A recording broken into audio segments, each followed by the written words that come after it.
Born and raised in Detroit, Michigan. Grammy Award nominee music producer, songwriter, composer, arranger, multi-instrumentalist, and entrepreneur.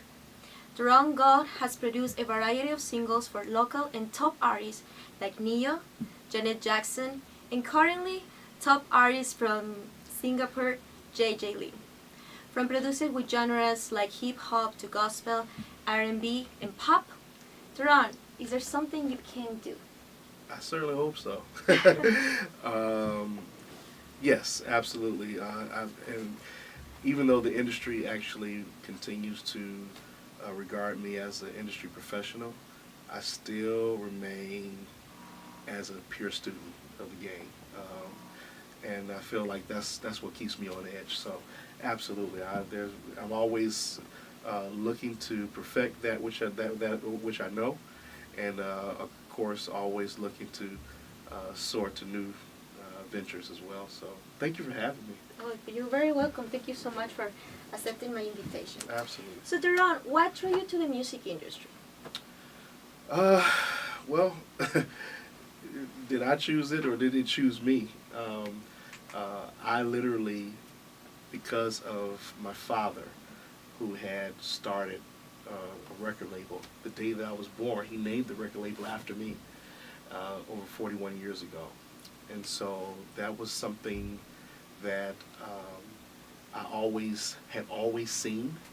A little kid standing in front with the name DoRohn Records or DoRohn Records was something that I've always seen growing up.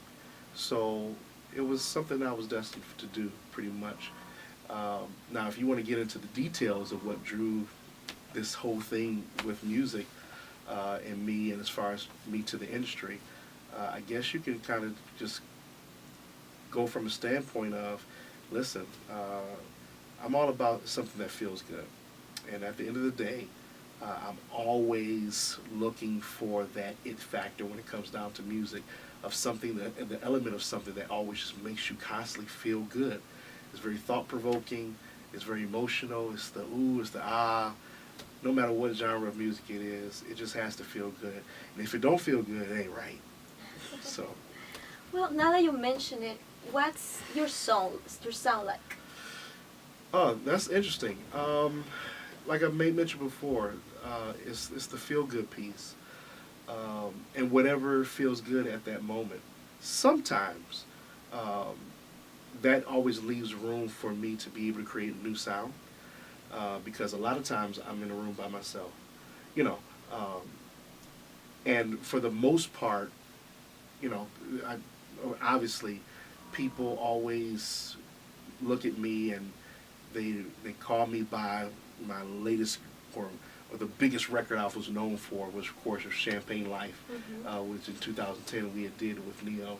And that was a great opportunity. I always thank him for that, because he allowed me to be able to, at that time, he took a chance on me. And the entire Def Jam, L.A. Reid, they all took a chance on this new sound, which was very euphoric. But really, in essence, if you look down through the annals of my entire career, I'm always about that. I'm always about the emotion of something. That's just who I am.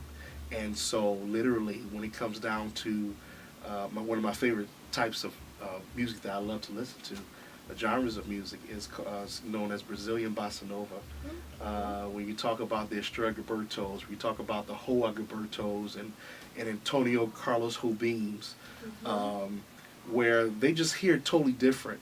One note leads to a whole bunch of other these mystified chords that makes you happy, makes you sad, makes you mysterious, and all this type of stuff. That's the type of music that I was just literally, I actually grew up on. I used to watch Sesame Street as a kid. Wow. And so when they would have these segments back in the day, Sesame Street, they would have these segments of, you see the flowers growing, you see the fish swimming in the water, and I'm literally just sitting as a kid with my, hand on my chin, just amazed, not really knowing of the musical background that they were playing. That was literally just being embedded into my soul as a kid. And that never left me.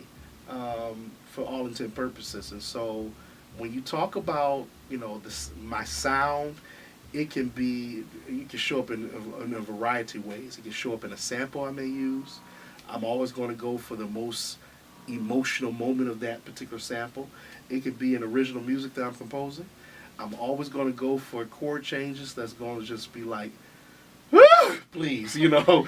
And but to me, it just has to have this feeling of you're gonna feel some goosebumps along in your skin, and it makes the singer go to another level. It's just all these things that compound that literally, for me, makes music what I love, even about it today. Nice, nice. So, can you share with me a little bit of your music inspirations? Yeah, absolutely. Well, number one, God. Number one, He is my inspiration every day. He gave me the gift, so I always want to be able to make sure that I honor Him with that. Then my wife and our family, huge inspirations. The love that we all have for each other, with my children and her, it's just, to me, it really produces the music. It really does. And then on top of that, I would have to say, my mom, my brothers, my father, of course, who's gone on. He's no longer with us, but he just left a heavy imprint.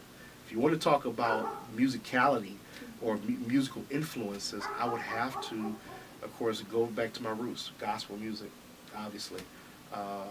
And then, you know, there's so many names I can name from that particular standpoint. You talk about the Winans, you talk about Commission, you talk about the Clark Sisters, you talk about Rudolph Stansfield, which was a mainstay here in Detroit and all over the world as far as the gospel music is concerned, music producer extraordinaire, Thomas Whitfield. And if you go outside of that, then you're talking about jazz world. You're talking about Herbie Hancock, Chick Corea, George Duke. You're talking about, like I said before, Brazilian bossa nova. These are things that just, as growing up as a kid, as a young musician, that I drew towards. And of course, you know, funk all day, every day. Anybody that knows me knows that that's just a natural part of what I've grown up with. And you talk about classical music, absolutely. Orchestrations, absolutely. David Foster, Quincy Jones, absolutely. Jimmy Jam, Terry Lewis, Babyface, L.A. Reid, the list goes on and on. And even today, you know, you talk about a lot. I like a lot of today's new producers. I love their sonic perspective, their sonic creativity. I'm definitely a student of what they do and always use exactly what's new to be able to kind of use to my advantage as well. So to stay relevant more than anything. Wow, you have a very big variety of musical influences that definitely play a big role in your own material. All day. And I feel like for the most part, whatever was invested in me, I naturally give back. And it's funny because some of your heroes that you've looked up to, now they're looking to you. And when I meet them, it's just always amazing to me. Funny story, if I can share it real quick. Of course. I was at this convention called the NAMM Show, and I was just a ways away, and all of a sudden I saw one of my favorite producers growing up, Teddy Riley, and I was just in awe. I was just totally in awe. And we see each other from a distance, and he looks at me like he knows me, and so he says, "Oh man, come on over here." I'm looking behind me trying to see, you talking to me, you know? So I just used it to my advantage. I didn't even shy away from it. I said, I'm gonna use this to my advantage. I go, and it seemed like the crowd that was around him just parted like the Red Sea. Go up to him and says, "Listen, Mr. Teddy Riley, you probably don't know me, but you are a real huge reason why I'm doing what I'm doing today." And I tried to even let him know some of the people that I've worked with, trying to run down my resume. And he stops me. He says, "Hold on." He says, "I know exactly who you are." I'm looking at him like, "Huh?" And so he said, "I know exactly who you are, and I want to work with you."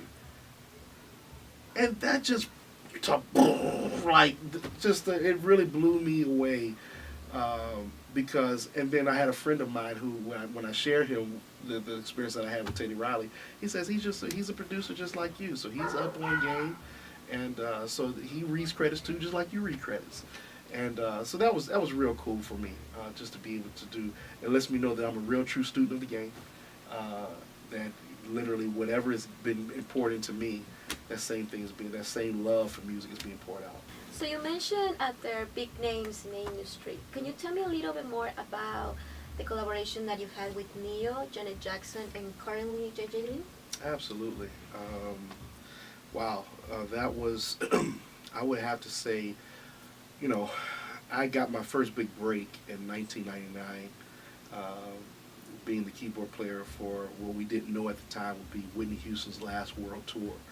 I was actually a keyboard player for a group that was signed to Diddy's Bad Boy 112, and so that was pretty amazing for me. I was still in college at the time, and I took a summer off. It was a 2-month summer break to do that tour. That was a lot of fun.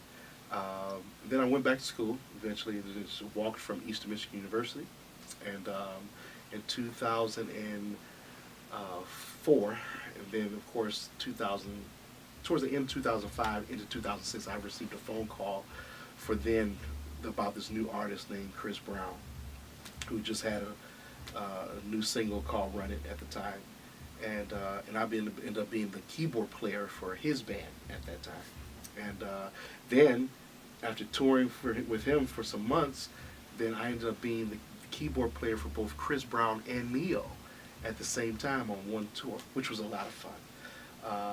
Then my being on tour with Neo, that's when my relationship with Neo kind of just exploded to another level, because he had found out that I was just not a keyboard player. He also found out I was a music producer, and he wanted to hear some music of mine. And so, needless to say, I ended up giving him a CD. He lost it. It was several months later. A few months later, he asked for it again. I gave him again. He lost it. And then he told me to give it to his management, and they lost it. So I'll never forget. We were back then there was a show, just like what we know as Jimmy Kimmel is the late night show. Okay. There was another show called the Jay Leno Show, and we were actually there on the grounds of Universal Studios, and we were sitting there in the cafeteria eating some food, and he asked for the CD again. And so he's eating his food, and I'm saying, like, bro, like, come on, man, like, what is going on? And so he's trying to chew his food, and he's holding up one finger, and he says to me,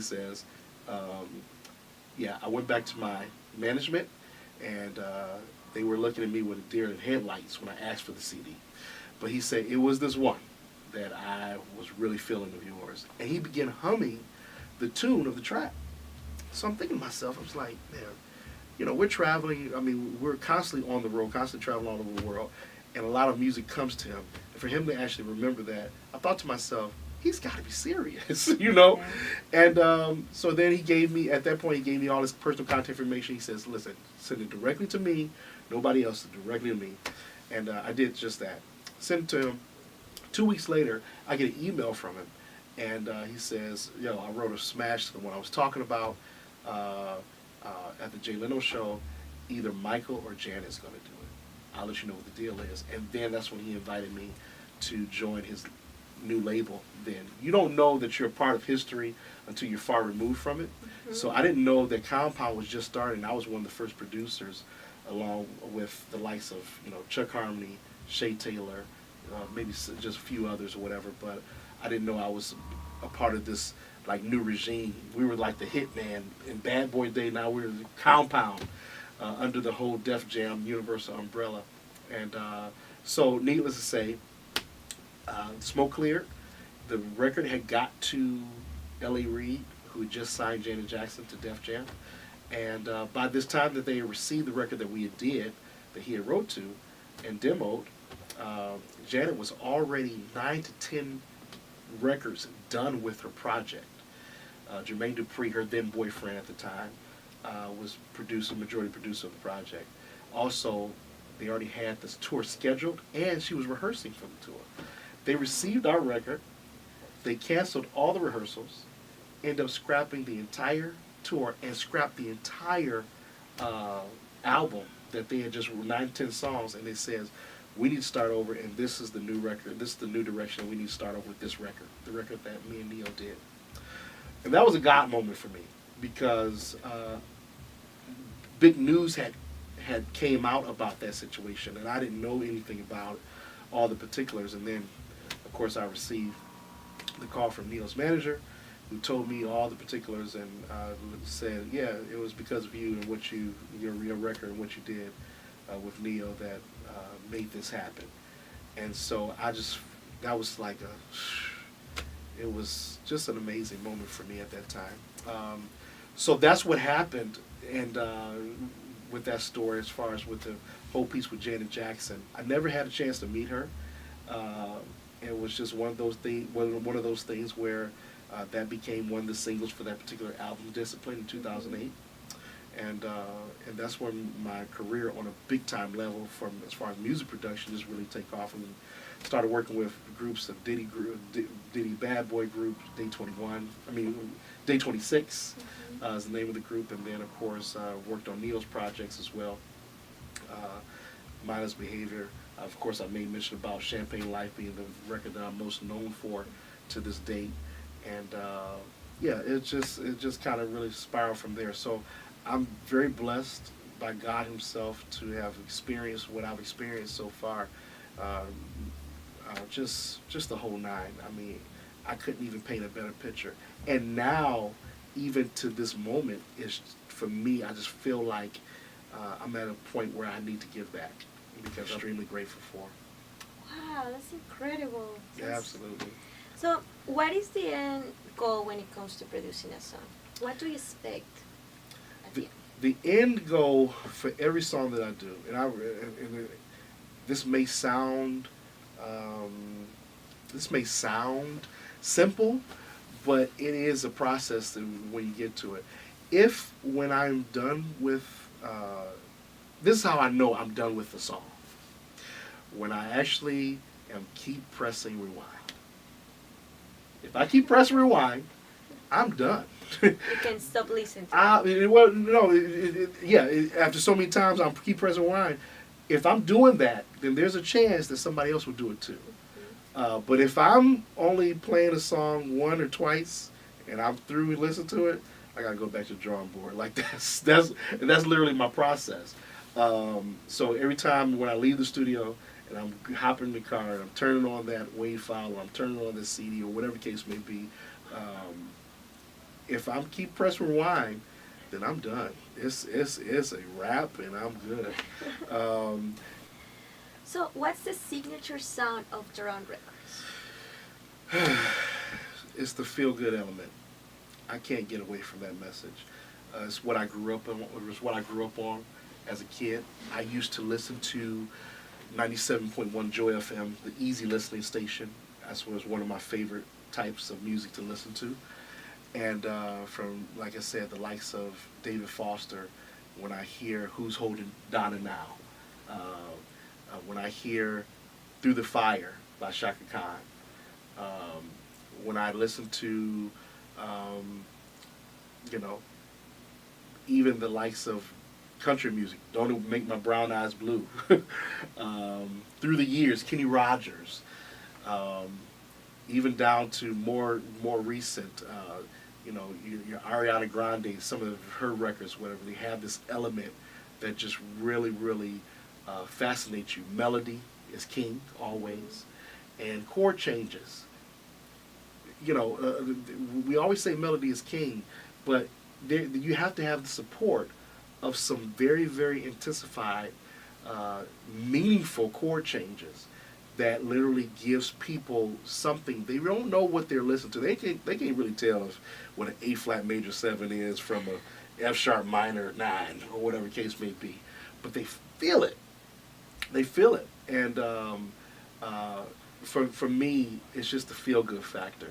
I'll even when I first actually heard Beyonce's Countdown, that was one of the records I offered her Beyonce for. My good friend Shay Taylor had produced the majority of that album. When I first heard that record, I was amazed. And this is one of these hype type of, you know, the marching band horns. Had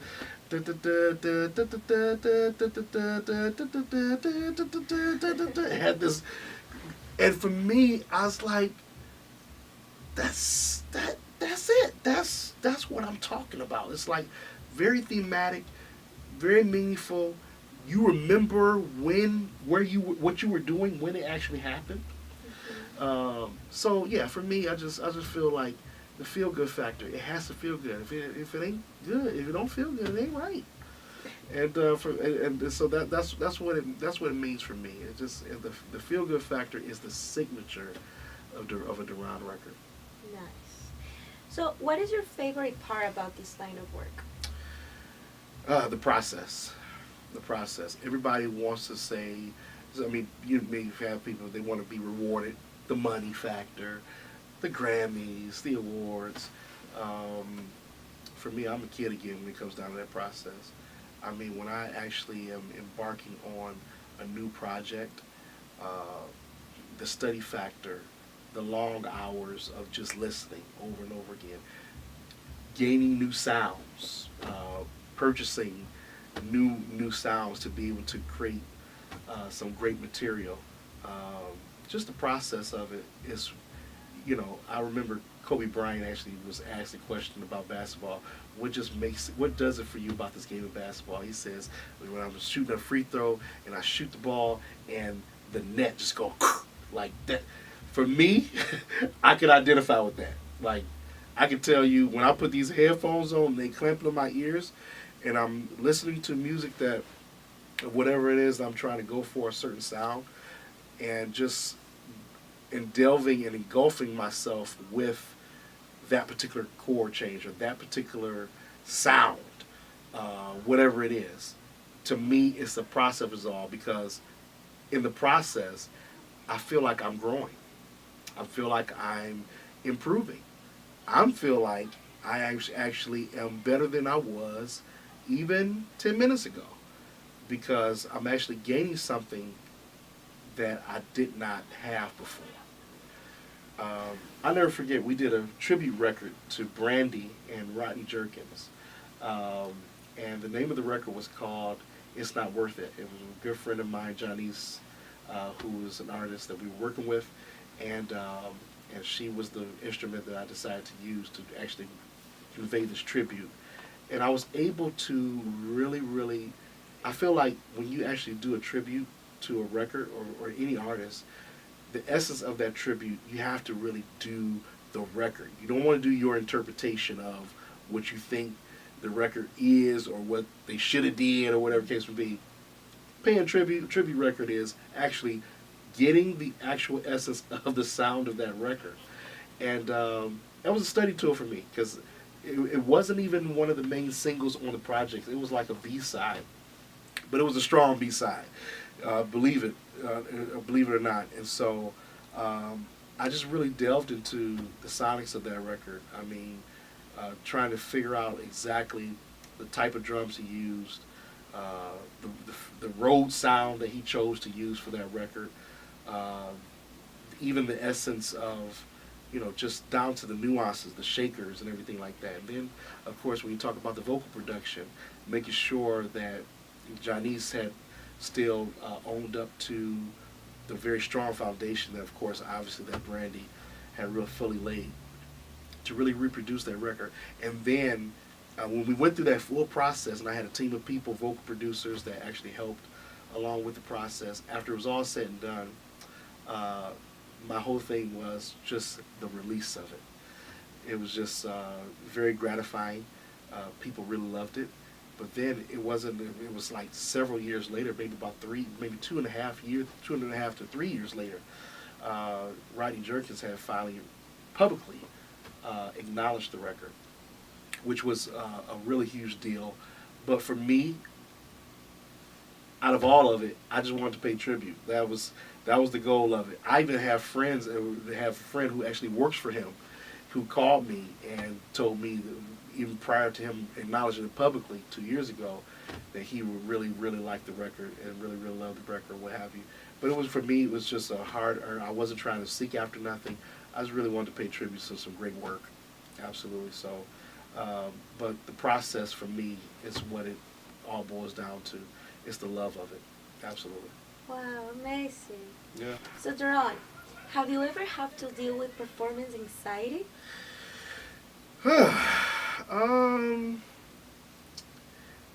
I still get nervous from time to time. I do. You know, but that's really good energy for me. I need that. I really do. I never get so professional or so I've arrived mentality that, you know, those are the things that I feel like that are planted in us or innate in us that we can be able to use to our advantage. It keeps us humble, really. And but I don't get to the point to where, oh my God, I'm in there, I'll just lose everything. No, I feel like because because of the work that I've done to prepare for the moment, that whatever nervousness that may come, it would just only be used as fuel for what I need to be able to get that moment complete and conveyed. Case in point, it was just during my college years, I had to perform Bach. It was one of his fugues or something like that. And that was challenging because, first of all, you know, I was very new in classical, even during my college years or whatever. I wasn't just as well versed as a lot of people was. Of course, I was familiar with the music, but I never had delved into it like I have delved into some of the other music that I've been exposed to. So learning how to read and the whole entire nine, it was a challenge, but I stuck with it and I worked hard at it. I worked every little detail to make sure that I was comfortable enough to where if they removed the paper from me, I still would memorize it and know it. Just like I memorize and know every other music that I learn, you know.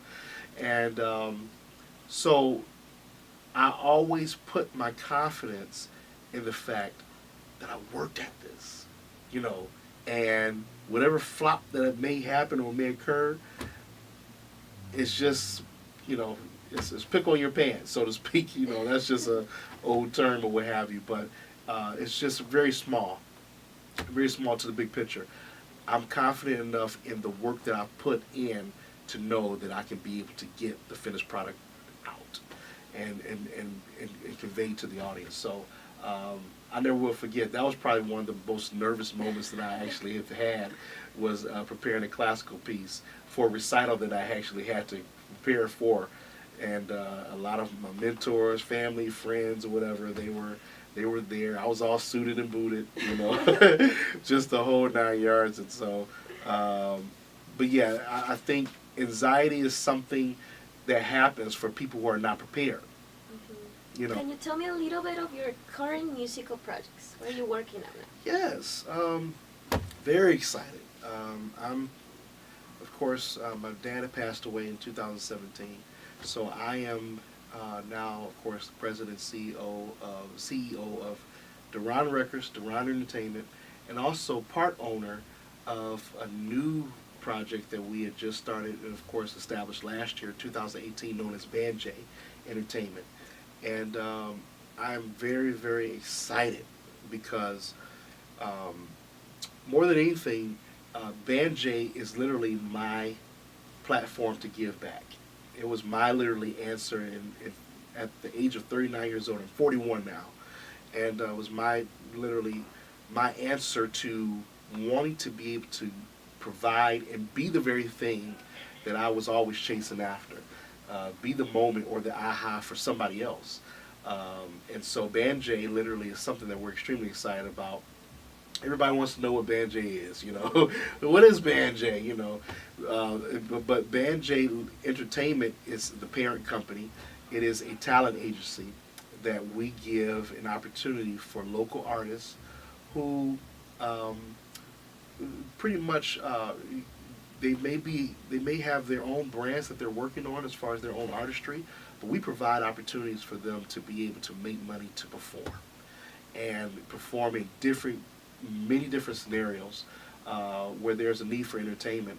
We actually offer that, whether it's be for your corporate events, a lot of your music festivals, a lot of your weddings, and whatever people need entertainment value to, restaurants and different things of that nature, and then of course a lot of openings for tours as well. In Vegas, the whole 9 yards, wherever there's a need for entertainment, that's where Banje actually has an answer for. So the Banje is the band is the flagship band of Banje Entertainment, which we're really excited about because, of course, like the likes of yourself, who's a phenomenal artist, who's a part of Banje, we just literally look forward to giving opportunities for these artists to be able to present their brands on a big stage. Banje, pretty much in essence, is the Saturday Night Live for entertainers. You have this variety of comedians, you have a variety of artists on the Banje stage, and it's just a fun event. It's a fun atmosphere. So with that in mind, from a record standpoint or a record industry standpoint, I'm using that stage to see exactly who are the new artists that's connecting with the crowd, and I feel like that's really my give back, because I'm actually creating the shows.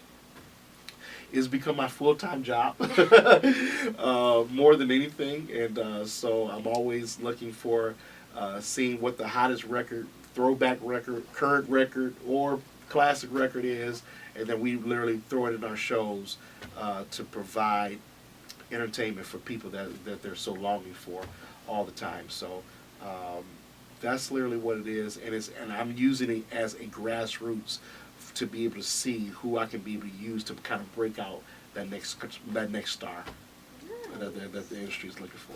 So for anybody who is out there having big expectations in the music industry, can you please give us an advice of what they can do?